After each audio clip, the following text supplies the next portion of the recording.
en attendant que le crumble se cuise, nous allons aller regarder le feuilleton de la semaine qui est consacré à la Lorraine, terre d'innovation. Vous savez, vous passez votre temps à dire, moi, avec mes ados, mais arrête avec ta tablette, arrête de jouer sur ton portable. Mais donnez-leur des jeux de société. En tout cas, en Lorraine, ici, ça marche. Ah ouais, voilà, non, mais, il faut dire Eureka une fois que t'as gagné, pas avant. On pourrait s'y méprendre, mais ces jeunes hommes sont en pleine séance de travail. Feu, partez.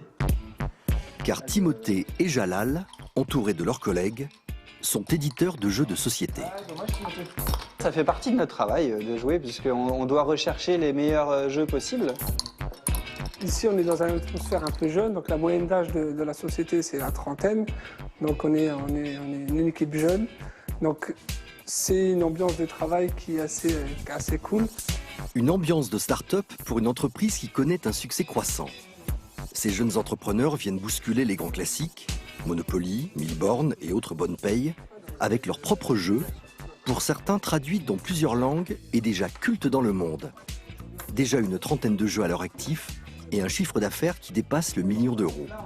Mais en quoi consiste le métier d'éditeur de jeux de société?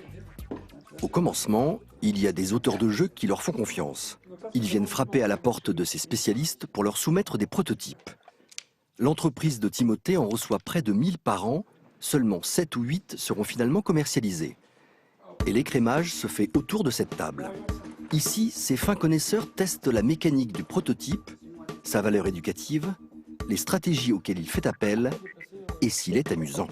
Un prototype, quand il arrive, il peut arriver sous différentes formes. C'est-à-dire que parfois, c'est même à nous de l'imprimer, c'est sous format papier, et puis on va jouer avec des morceaux de papier, des cartes, etc.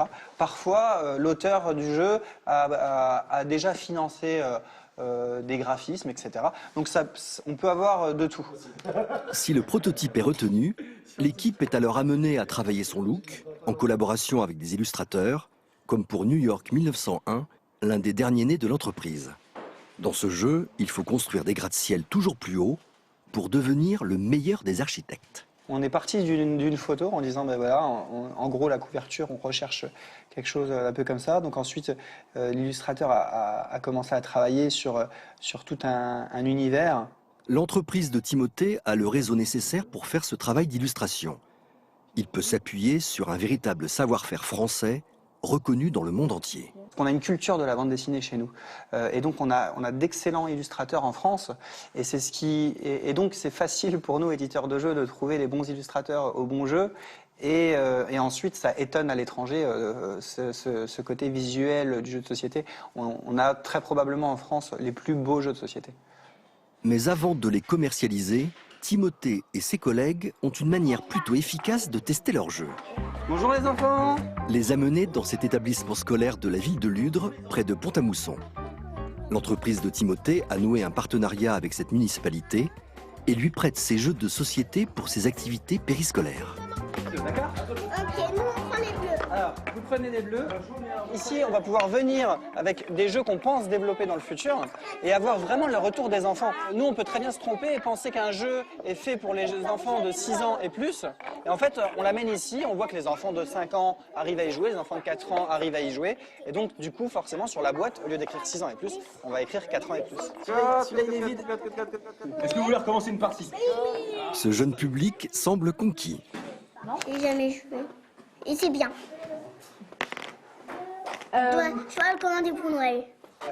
Tous les jeux qu'on a développés, c'est un peu nos bébés, donc c'est sûr qu'on préfère quand l'accueil est comme ça. Et ces jeux plaisent aussi dans le reste de l'Europe, mais aussi en Chine, en Corée du Sud, au Japon et sur le continent américain. Chaque année, l'entreprise vend plusieurs centaines de milliers de jeux à travers le monde. 1, 2, 3. Qu'est-ce qu'on fait comme étape après, Stéphane?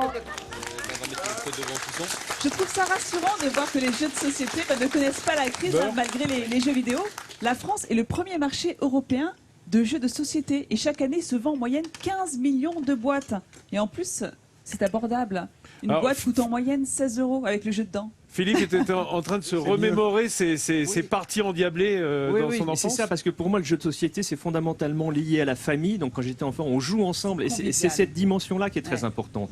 On est dans une civilisation qui a tendance à nous isoler. On est sur nos tablettes, nos téléphones, nos MP3. Alors que le jeu de société, on se retrouve ensemble. On joue évidemment, mais on apprend à se connaître aussi. On rit, on se passionne.